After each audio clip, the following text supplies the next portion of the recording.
Hello, everyone, and welcome back to Virtually 2022, Nomensa's free virtual web accessibility and digital inclusion conference. A big thanks to Alistair Duggan for his fantastic talk this morning on the prioritization of accessibility issues. We'll have the recording of that talk available for you very soon. We're joined this week by MyClearText, who are providing our live captions. You can access these by clicking either on the closed caption button at the bottom of the Zoom window, or alternatively, we have provided a stream text link in the chat for a fully adjustable page of captions, just to ensure these sessions are fully accessible. I'll just post that in now. All these sessions are recorded, and we will make them available publicly online shortly after the conference ends. And later on this afternoon at 3 p.m, we have Bryce Johnson, who's the co-inventor of Xbox's adaptive controller. There's still time to sign up for that session, and also our sessions tomorrow and Thursday too. So please do sign up if you haven't done so already. Up next, though, we have Fernando, Global Head of Digital Experience and Accessibility at HSBC, with his talk, The Power of Tech to Change Lives. Marley is also joined by Adi Latif of AbilityNet. And in this talk, they'll cover what accessibility is, why it's important, and how we can leverage technology to have an impact on customers, people, and the societies we belong to. As always, do get involved in the chat and make sure your chat settings are switched to panelists and attendees, and that way everyone can see your messages. And if you've got any questions, please do submit them using the Q&A box. I will try and get through as many as I can with Marley and Adi at the end. So without further ado, I will hand over to Marley and Adi to kick things off. Thank you.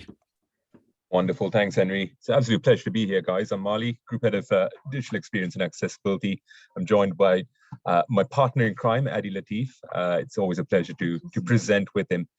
Guys, I'd like to spend the next few minutes just talking about three things, as Henry said. What is digital accessibility?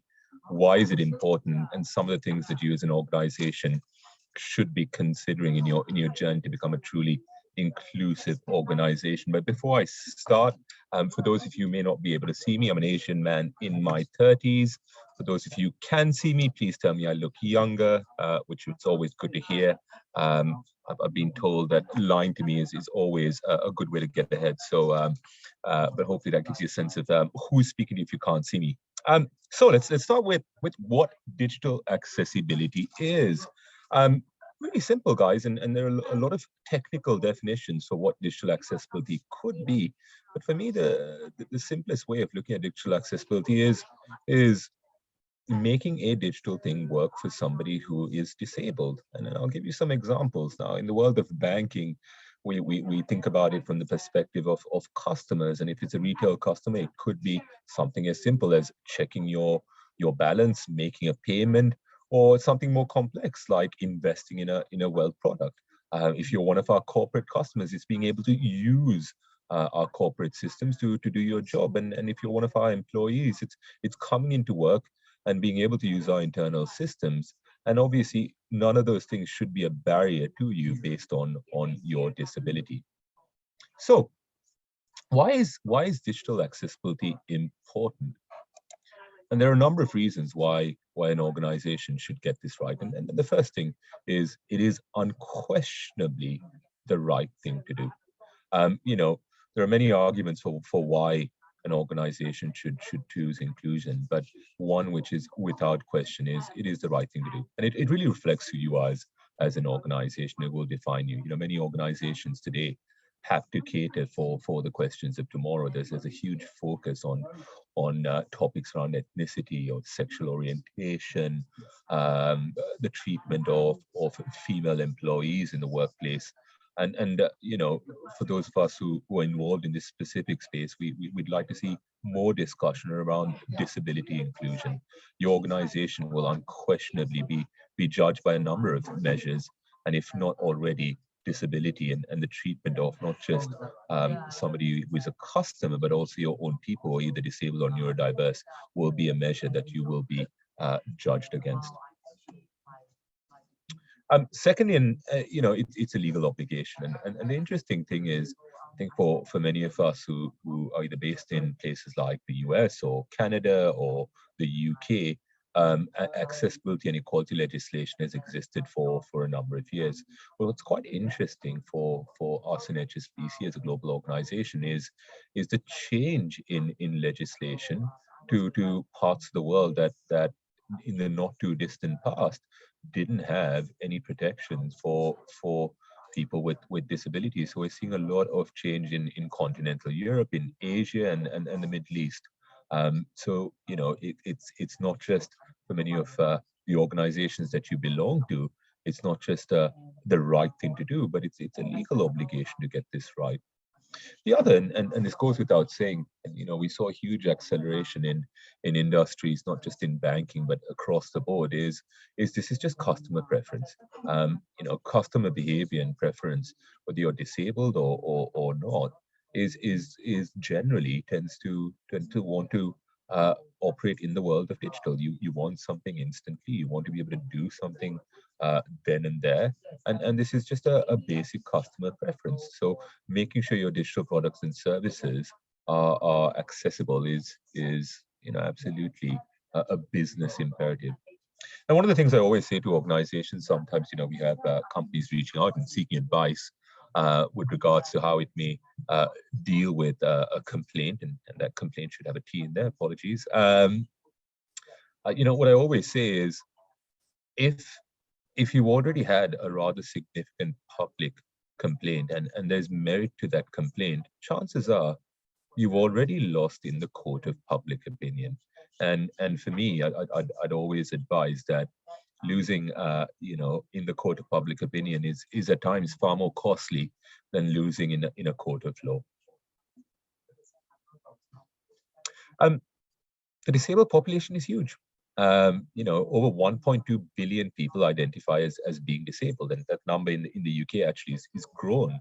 You know, anywhere between 15 to 20% of many countries in the world have a population that is either disabled or neurodiverse. So what does that translate into from a potential commercial opportunity? You know, in the UK alone, the power of the purple pound, as we refer to it, is about 278 billion pounds, and it's growing about 14% annually. We estimate that figure globally is about $1.9 trillion. So there's a significant commercial opportunity. If you think, particularly as you create a digital product and service, if you aren't being digitally accessible, that's a significant part of your audience that you aren't catering for. One of the other things that we've learned, you know, supporting the needs of our disabled and neurodiverse customers, but also our own people, is that the cost of acquisition and retention is significantly lower amongst this segment of society. They tend to be more loyal. Quite often it's because if you've got something right and it's digitally accessible, there's a very real likelihood that your competition may not. So actually, what it means is that, you know, customers or users in this segment will stay with you in the longer term. So getting a customer who is either disabled or neurodiverse, and somebody who's satisfied with the service you provide, chances are is that they will, you know, be with you for a longer period of time. So I'd like to spend the next few minutes just talking about some of the things that your organization should be doing if you're not doing this already. And you know, the first thing I always say is, you know, start with a vision. You know, at HSBC, we have a very bold but clear vision. We want to be the world's most digitally accessible bank. And to be really explicit about what that means, we want to be the bank of choice for disabled and neurodiverse customers. And we want to be the employer of choice for disabled and neurodiverse staff. You know, it is up to you to define that vision, but I would always encourage you to be really lofty in your ambition. So here are some of the things that you as an organization should do if you're not doing them already. Give everyone a seat at the table. You know, we talk a lot about customer centricity. Customer experience is particularly important. For me, customer centricity is making sure all your users and their needs are considered. So how are some of the ways that you can do this? One of the things that we're doing in HSBC is we have a rather thriving and significant user research program, all the way from making sure our brand standards are accessible to ensuring that our users are embedded in our design, build, and launch process. And it's been really powerful in terms of transitioning away from not just simple compliance and functional accessibility, but dare I say, delivering a product that is a great experience. And we're really seeing a positive change in things like Net Promoter Score as a result. And really what we're hoping through that process is not only will customers choose to stay with us, but it is something that will differentiate us in the marketplace amongst our competition, that it will attract new customers. I'd encourage all of you to be really deliberate about the size of your user base and making sure that all major disabilities and neurodiverse requirements are considered. Make sure you've got a suitably large group of representatives, such that actually it's a body of research as opposed to an individual's opinion. And obviously to state state something that those of us in the accessibility profession know, making something accessible makes a digital thing better for everyone. Secondly, staff. I think a lot of organizations are getting better at taking care of customers, but I don't believe enough organizations are paying attention to the needs of their own staff members. And really, what we're seeing is the power of diversity by creating an environment where everyone, irrespective of their disability or ability, can come in and have an equal experience. A more diverse organization will no doubt benefit you from, the kind of thinking that you have, the differentiation in background, problem solving. One of the things we're currently doing with some of our neurodiverse colleagues is actually leveraging the strengths of specific neurodiversities with regards to specific job roles. So, for example, we're really encouraging autistic QA or testers in our digital in our digital products and services, because actually their ability to carry out repetitive tasks in a manner that a user who may not be autistic, we're seeing a real differentiation in their ability to continue to pick up defects, where if you're on, say, a third or fourth iteration of testing something, somebody who's not autistic sometimes may miss a defect. We've seen the power of some of our dyslexic colleagues in terms of their ability to problem solve in a way that somebody who isn't dyslexic is able to do. So, I would really encourage all of you to not just consider the needs of your customers and the public, but also consider the needs of your own staff. And what that'll also do is that it will drive a level of cultural change where actually disability inclusion is just normalized. If you've got disabled colleagues and staff members in your organization, it will really have a profound impact in terms of how it is you cater for the public or customers. With regards to digital accessibility, it is quite a niche area of expertise. One of the things that we're finding when we hire new developers is that this isn't being taught in universities. This isn't being, not enough of our sort of technologists have this knowledge, particularly if they're fresh out of some form of tertiary education. And it's really imperative that your people have the right skills. So, I would encourage all of you to ensure that your people are being trained up. I would also encourage all of you to make sure that your partners are being trained up. One of the things we're doing in HSBC is we're training thousands of our own employees every year, but actually we welcome our partners, whether it's a fintech, a large technology company, any size or shape.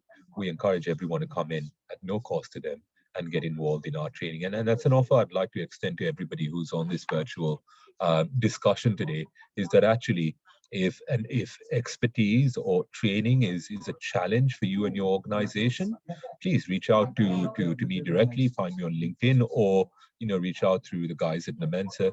We'd be very happy to help your organization in their journey with regards to digital accessibility. And if that means getting some of your people trained up, we will very happily do that. And of course, there's no cost to any of you to participate. There's no cost to your teams to participate.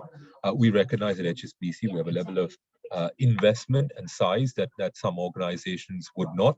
So not only do we want to make our own systems accessible for our customers as well as our own people, we'd like to help other organizations with their journey in digital accessibility. Last but not least, I'd like to spend a little bit of time talking about innovation and the power of innovation. And really, when I talk about innovation in this space, to me, it's innovation with a purpose. And how I look at innovation is in two ways. Innovation in the accessibility space means helping customers in new ways or delivering accessibility more efficiently and fast. And I'd like to use two examples of some of the things that we've done around the world. The first is, the Hong Kong HSBC Hong Kong Stocks and Shares app, and it's a rather interesting project. A few years ago, I had one of my colleagues who heads up our wealth digital service, and he came out to me and said, "Look, Marley, we want to launch an app which will have dynamic graphs.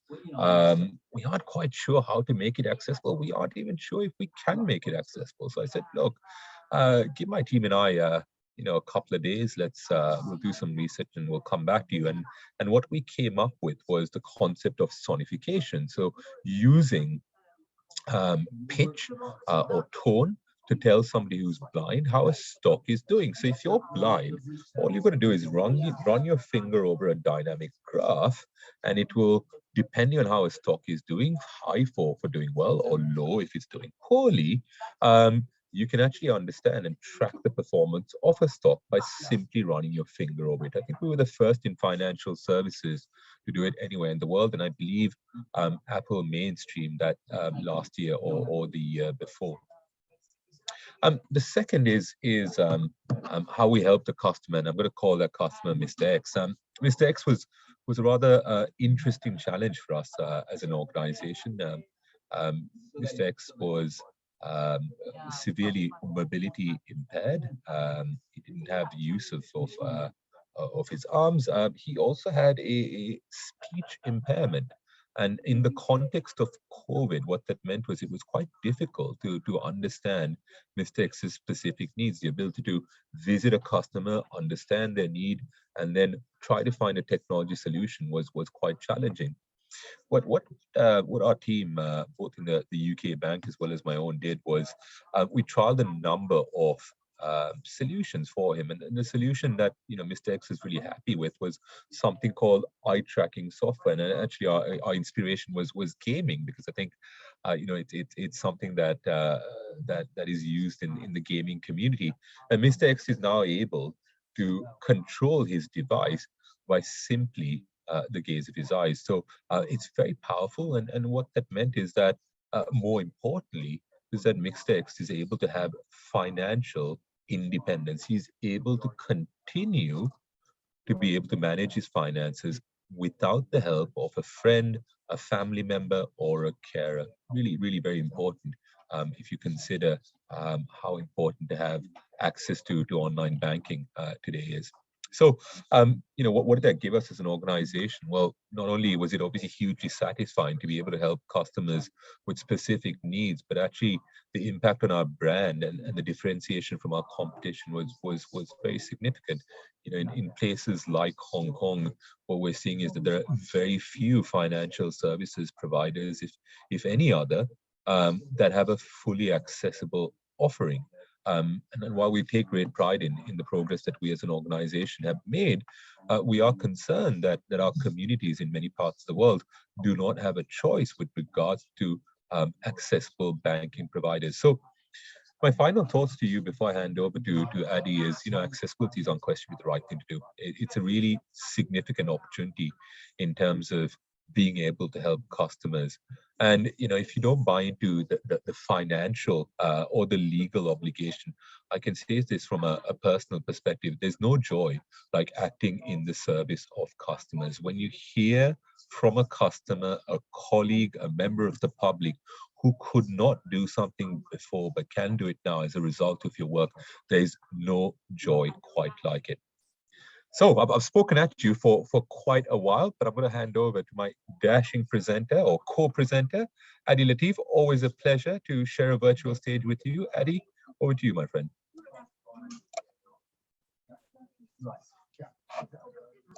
Excellent. Thank you, Mali, and hello, everyone. Lovely to be here. I've been holding the virtual stage with Mali now for the last 4 or 5 years, not counting Mali. I think it might even be longer. And it's been wonderful to see the progress of the bank and how it's matured in regards to its accessibility and how it's now impacting not only the accessibility in its own organization, but outside with vendors and other organizations. So it's a privilege to be here. So my name is Adi, and I do work as a digital accessibility consultant for a charity called AbilityNet. Digital accessibility is very important in my life. I have a personal vested interest in digital accessibility. And the main reason for that was imagine as an 8-year-old kid, as you look around, the world becoming slowly less clear, less defined, even blurry, holding a book up to your face and being able to smell the paper, but not being able to make out the writing on the book, on the page, looking in someone's direction, but not being able to see into their eyes, walking into objects, not realizing they're there, walking into doors and poles. This is what happened to me. At the age of 8, I was informed by the doctors that I had an incurable eye condition and that I was going to go blind. On a practical level, this was pretty difficult as an 8-year-old kid, and I began to depend on people to help me. So my independence began to go. So at school, I would have someone read books to me. They would record them onto cassettes. Yes, I'm old. I'm in my 40s. I've just turned 40. And I could still write, but I wasn't able to read back what I was writing on the paper. So people would read for me. When we do exams, I would be taken into a separate room and someone would read the exam to me. They would write the exam for me and I would get extra time to do this because it was a very lengthy process. I was so dependent on other people to help me live my life. When I got to university though, that's when things changed. 2 amazing things happened. So the world began to be digital. And by that, I mean, we started using laptops at university. We moved on to using PowerPoint presentations as opposed to the overhead projectors. And lecturers and professors began to give out notes electronically.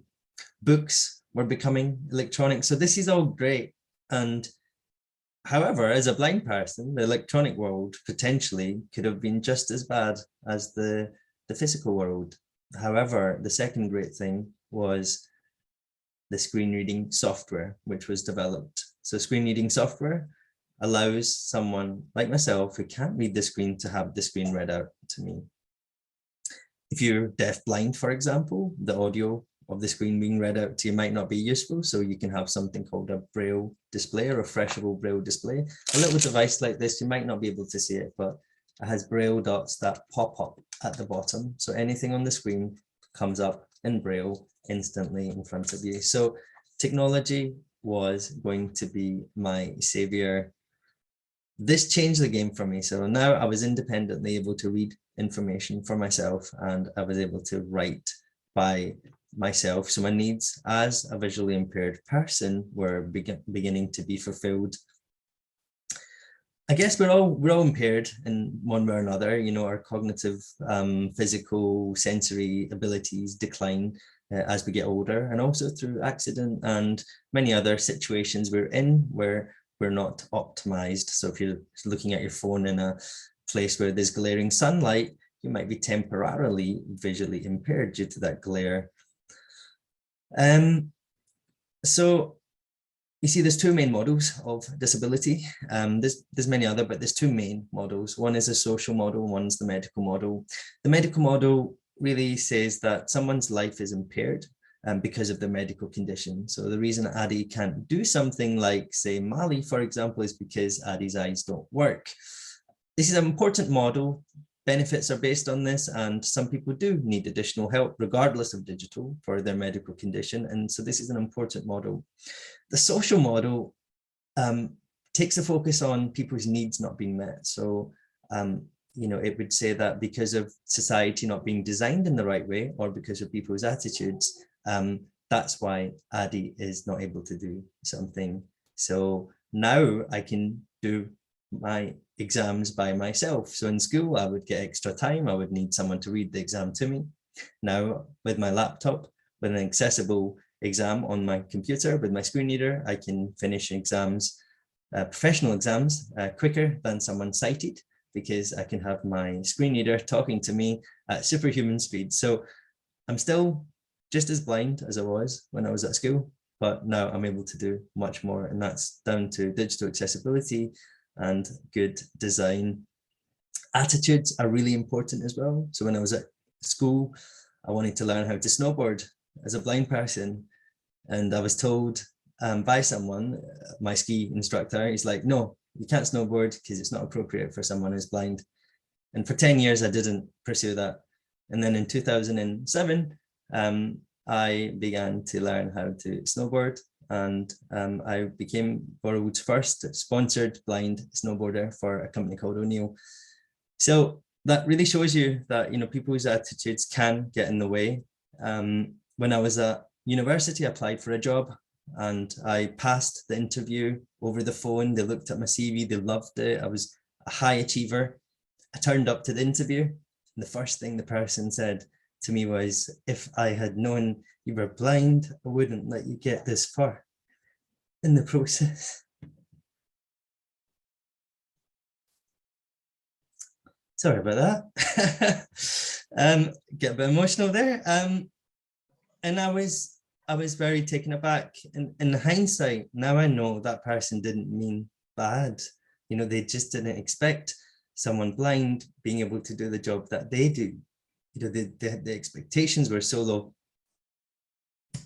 But the great news is I became an entrepreneur. I've had 2 award-winning consultancies I've ran, and I worked as a blind management consultant for Accenture, one of the first blind management consultants they had. And they were an amazing organization. When I was going through the process, they said, Addy, we've never had someone blind before, but tell us, what do we need to do to make your journey easy? What do we need to do to unlock your potential? And that's really important. That's why the work HSBC is doing now to make the workplace inclusive is so vital, because it's unlocking the potential of its disabled people that are there at the moment, but also it's going to be a place that's going to attract people who are disabled. And once your organization reflects society, if the makeup of your organization reflects society, then the products and services that you offer are going to be suitable for society. And that's amazing. That's an amazing way of becoming digitally inclusive and brand recognition. Right. Now it's time for a little demonstration. This is a live demo, but this is where it could potentially break, so I apologize in advance. Mali usually has some jokes lined up just in case the demo doesn't work. I promise not to say it's your Tinder profile, mate. Look, there's no Tinder on this phone, so Tinder isn't even accessible. I was doing one of these demos and I shared my screen and Mali's like, oh, Addy, I'm really sorry, but you've got your Tinder profile on. And I panicked, and the crazy thing is that I wasn't even on Tinder because it's not accessible. Okay.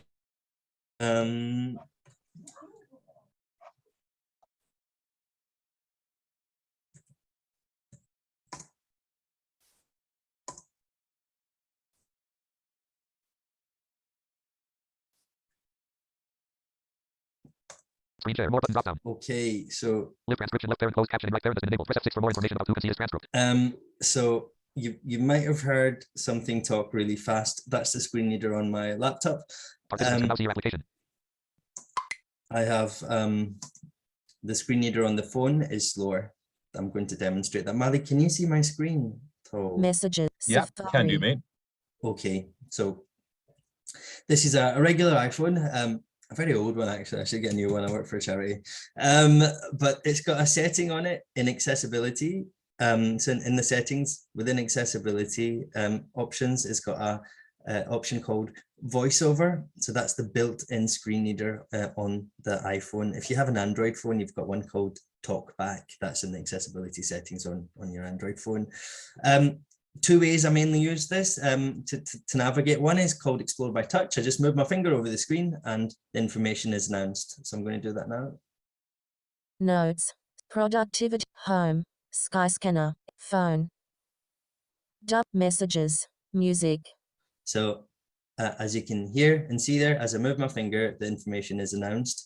The last thing that's been announced there was music, the music app there, and you can see it's got a little border around it. That's called the voiceover cursor. If I swipe my finger to the left or right, it systematically moves me along. So that's the other way of navigating. So if I want to just make sure I've got everything on this page, I've understood everything that's here, I'll systematically go through it. So if I swipe left, messages, Safari, phone, page, Sky, error, wallet, home, setting, health. So it's taking me to the left, and if I swipe right, settings, home, wallet, error. It takes me to the right. This is why Tinder should be accessible, because I've clearly nailed my swiping left and right technique here. If I want to open something up, I touch it. So music, let's go music, to messages, Safari. Safari. So I'm on Safari, and if I want to open that, I double tap the screen. So as you can see, Safari's got the border around it. There's haptic feedback can help, definitely, if done right. Sometimes it can be a distraction, but sometimes it can be really, really good. And just the fact that a touch screen is accessible is incredible. When I was first told that Apple's made the iPhone accessible to people who were blind, I honestly didn't believe it, because as a blind person, pressing a physical button is so important, and you know, getting that feedback is so important. But something that's a touch screen, which has been made accessible, was just out of this world. So, you know, hats off to Apple for leading the way in this space. So if I want to open up Safari here, because it's got the border around it, I'm just going to double tap the screen anywhere, and it's going to open Safari because it's got the voiceover cursor. Safari, connection re-established. Okay, so I'm on the HSBC page here, I believe. Page settings, button, address, age, refresh, chat, button, open menu, button. So I'm just swiping right to go through the various elements on this page. HSBC UK home page, log on, but have 100, just have £170 on us. Heading level 1. Oh, yes, please. Just switch to a qualifying HSBC current account using the current account, new customers only. Further eligibility and T&Cs apply. So I can navigate the page line by line like this, or I can navigate by different elements, because this is an example of an accessible page. Eddie, sorry to interrupt you. You want us to refresh the page? So I think sure. our live chats come up. Page setting, address, on the page. refresh, button, no SIM, status bar item. There you go, mate. Open, person hanging up decorations. Is that fine? Is that better? Yeah. Log on. That's good, mate. Thank you. Hi, I'm page set, address, refresh, chat, button, open menu, button, banner, landmark. I think the chat's come up again, has it? Yeah, it has done, mate. I think it's detected Learn that you more. dwelled on the page and Digital it's trying to banking. see if you need some help. Digital I bank. always need some help. It probably watched me navigate earlier, and it's probably figured out, yeah, this guy's a bit lost. Page, address, refresh, chat, open menu, button.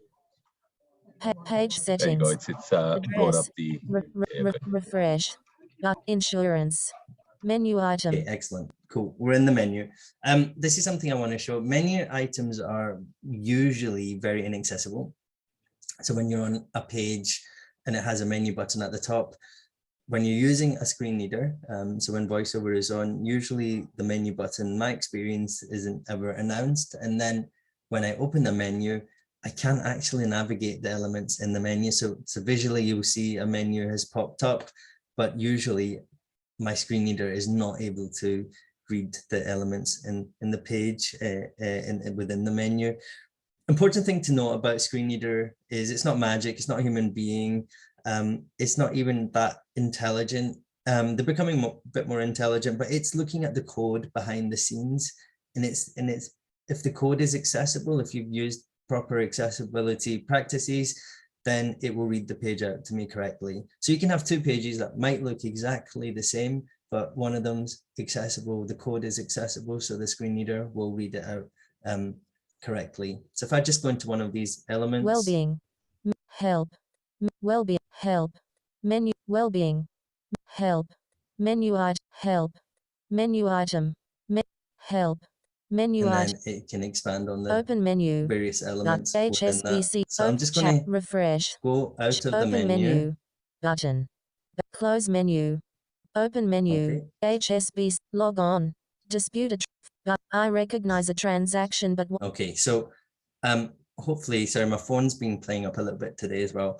I can navigate this page by different elements. So I can navigate this page by headings. Links. Form control, landmark, images, audio, destination, words, carry, navigation, edit, sounds, language, speaking rate, headings. So what I was doing there, I was doing this like imaginary dial on my screen. It's called the rota. So I was turning that by flicking two fingers in a clockwise direction. Should have gone anti-clockwise because headings was more towards the left. But now if you recognize if I swipe down, it jumps me by headings. Things to check. Heading, have you contacted the retailer? Heading level, has the money left your account? Heading so level. This allows me to navigate a page very quickly. So having good practices like this really makes the user experience for someone who's blind much better than if these headings, for example, were not marked up on a page. So headings are really important, and that's just one accessibility element that I'm highlighting here. I can show you another example of an accessible site. Tabs, button. Let's see. BBC food recipes and okay. The BBC is quite a good accessible website also. Transform your tins. Page settings. Transform your tins. Okay, I have no idea what's on this page, so let's hope it's all kosher.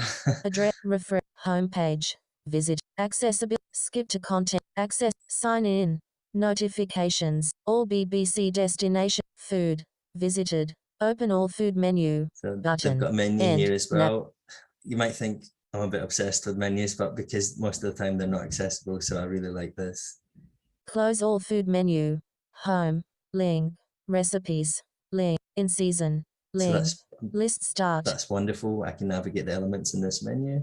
Home, close all food menu, open all food menu, discover. Let's look at what headings are on this page. What are the different sections? Sounds, misspelled word, edit, navigation, characters, words, audio, desk, images, landmarks, form control, links, headings. I always go the wrong way. Right, transform your tins, meat-free, comfort food, cooking for free, top stories, heading level 2. So it's saying top stories, that's a heading level 2. The total beginner's guide to tasting wine like a pro, heading level 3. And that's telling me that's a heading level 3. So as someone who can't see this screen, I already know the relationship between the content here. The top stories, and this story about wine is under the top stories heading. So this is great. Why are we cooking therapy? Why are we so obsessed with carrots, onions, peas and tomatoes? If I wanted to heading open level that, 3. I just double tap the screen and I can get into that. Close. But accessibility, variety is said to be the spice of life. Why should you vary your veg more? What's missing from the selection?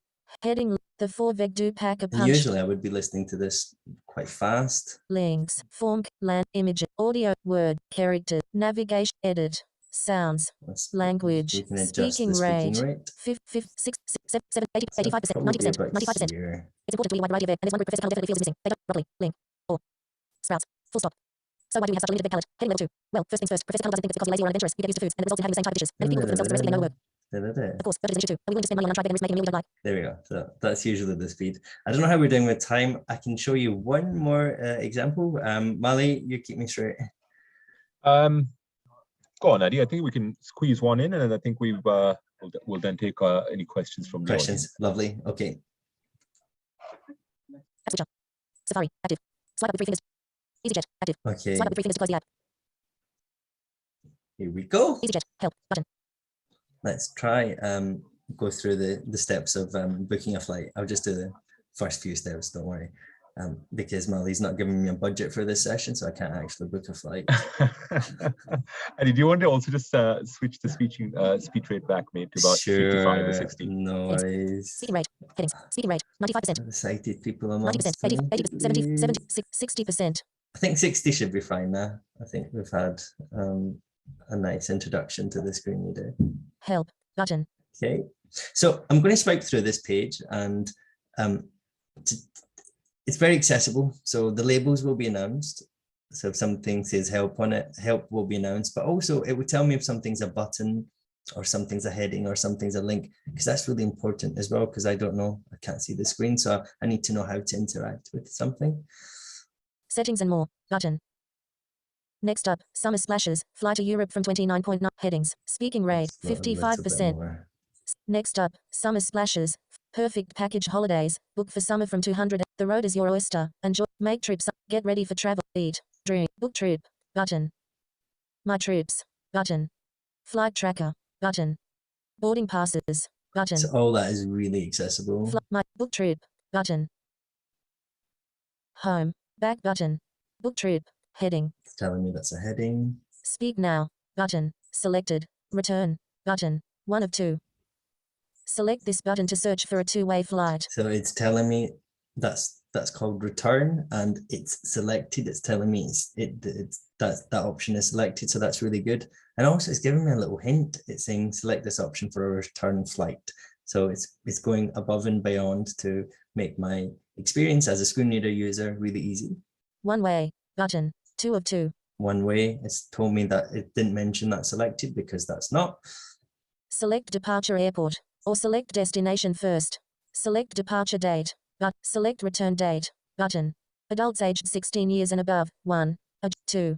Select children and infants, but show flights, So button. all those options are accessible. And I won't go into the journey itself, but this journey of booking a flight with EasyJet is incredible. I contrasted this with 4 other airline apps, and there's a video of me doing it on Which magazine. I did a review for them, and the EasyJet app was one of the most accessible. So 1 out of the 5 airlines was actually accessible. That kind of gives you an indication to the level of digital accessibility out there at the moment.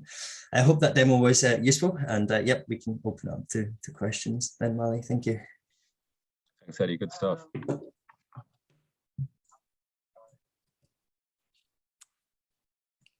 Brilliant. Thanks, Molly and Eddie. What an amazing talk. Yeah, Molly, I completely agree with you. Excuse me. I completely agree with you. With, you know, how kind of inclusive and accessible your organization really is a defining factor of kind of what your organization stands for. You know, I loved the story about Mr. X, and I think, yeah, providing financial freedom is such a massive part of anyone's independence. It's amazing you could do that for him. Addy, your story is inspirational. I mean, it really highlights how people's attitudes kind of can really get in the way, but clearly that's not stopped you one bit. I think you're the first speaker we've had in nearly a decade of Nomensa events who's a sponsored snowboarder as well, which is pretty cool. Thanks. If anyone has any questions, please do submit them now. I think I can see a few in there already. So first question here, which has been submitted anonymously. They ask, we can't put neurodivergent people and neurotypical people together and expect them to automatically understand and work with each other well. For example, communications may be more likely to occur at the early stages. How have your processes or training changed the more you have hired more neurologically diverse people? Good. Really good question. Really good question. It's got to be a multi-pronged approach. You know, I think part of it is also just culture and awareness. You know, one of the things we're encouraging our neurodiverse colleagues to do is just speak up, you know, in terms of actually the specific needs around sort of how we just kind of, encourage them to participate in the workplace, right? And also sort of, you know, certain sort of needs and differences. So part of it is driving awareness and culture. But to the point the question's making, making our systems accessible is simply not enough. It is also the accompanying processes. So I'll give you one example of something we did, which we're taking further. We looked at our graduate intake program into the investment bank in one of the countries in which we operate in. And this is some years ago. What we found was that the process as is really didn't cater sufficiently for neurodiverse candidates. So what we encouraged, what we did is actually we changed the entire sort of questioning process. We actually re-engineered not just the system, but actually the questions and the interview process. And what we found is we encouraged that same group of graduates to come back who weren't successful. And once we'd adapted it and changed it, we found that we had a number of neurodiverse colleagues who did really well in that second round of interviews. So the question is absolutely right.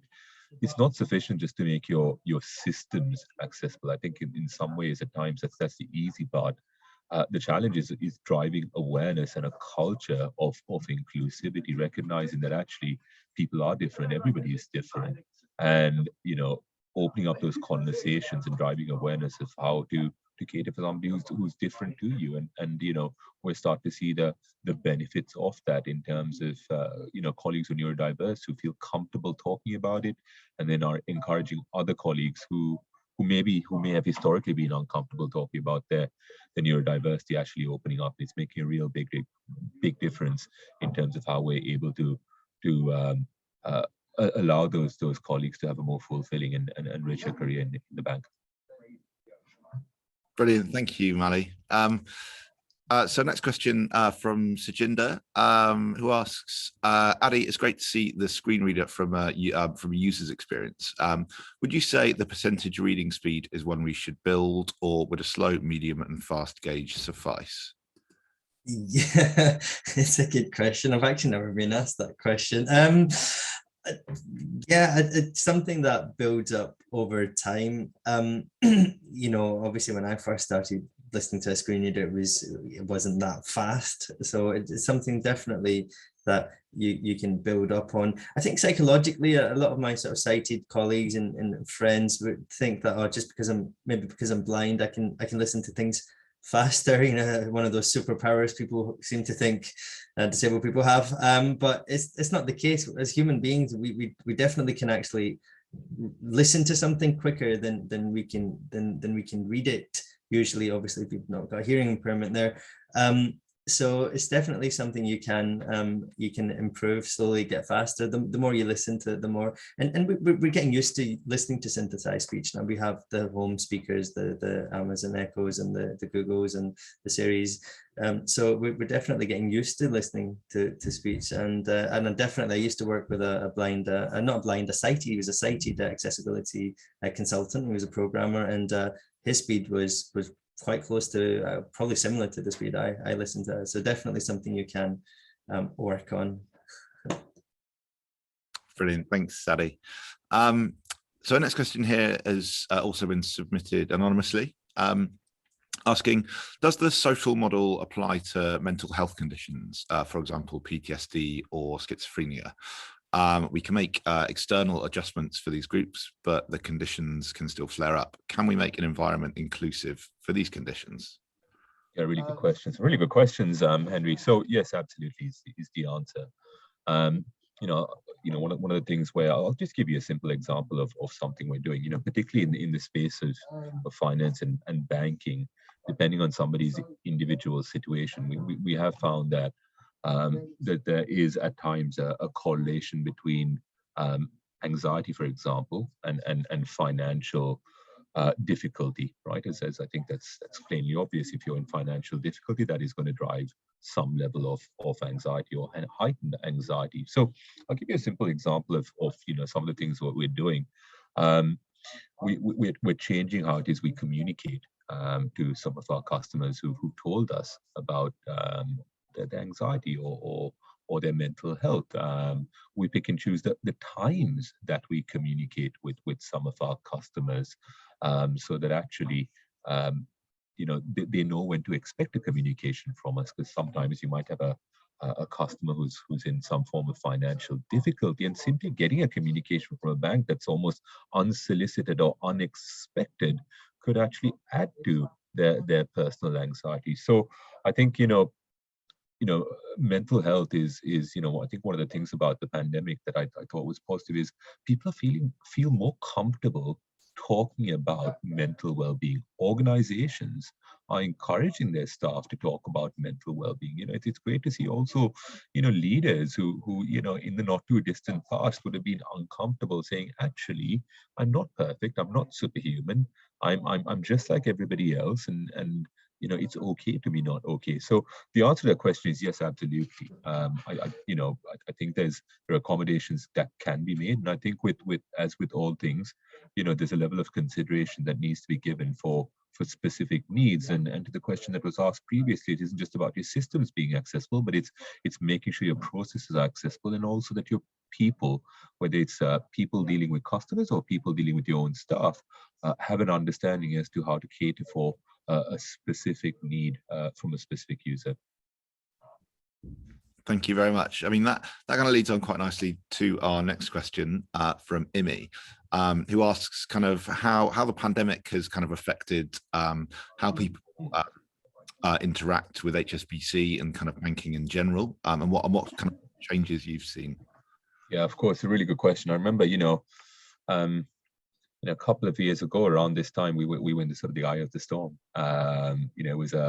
It was a really interesting time to work in the bank, because much like many organizations, our transformation program was ongoing, and what COVID did was just simply accelerate that process. I'll give you one example.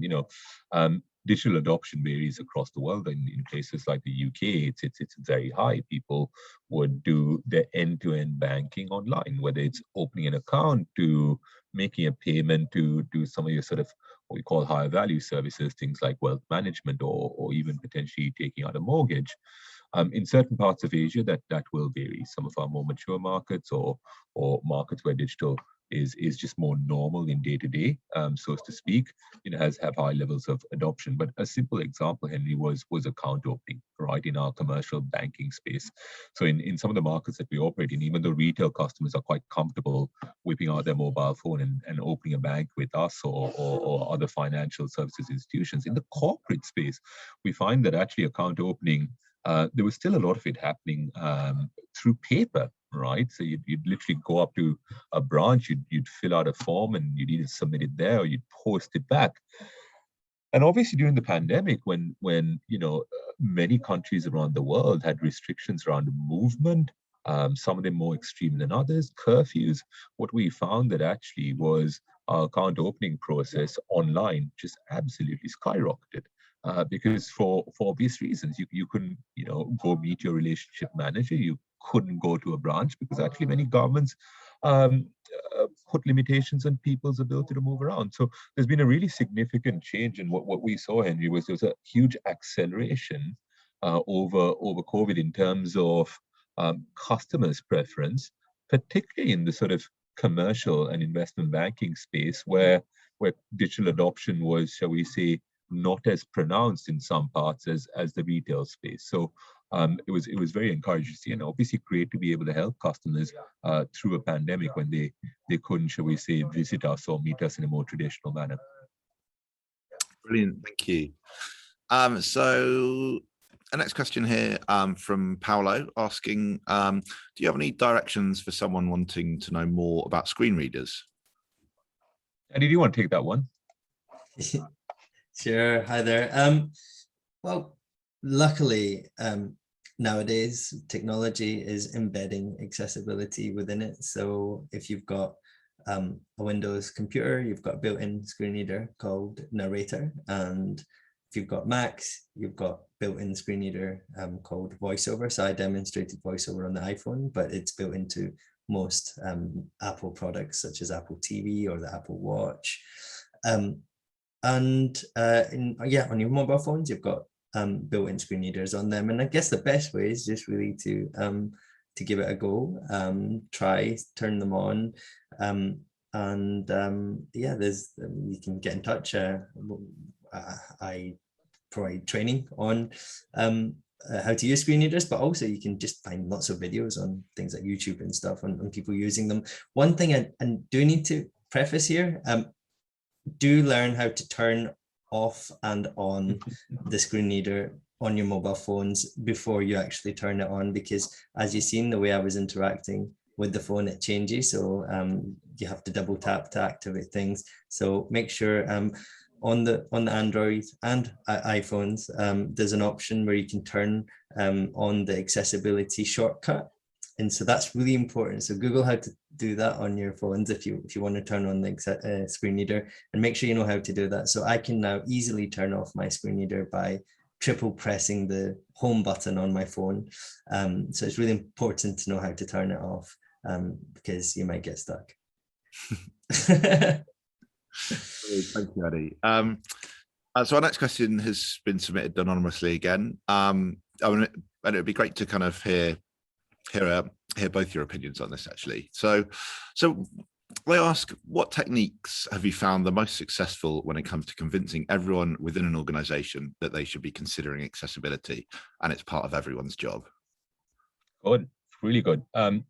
Anyway, I kid you not, Eddie and I think just the two of us probably did about 50 or 60 events last year. Just the two of us, right?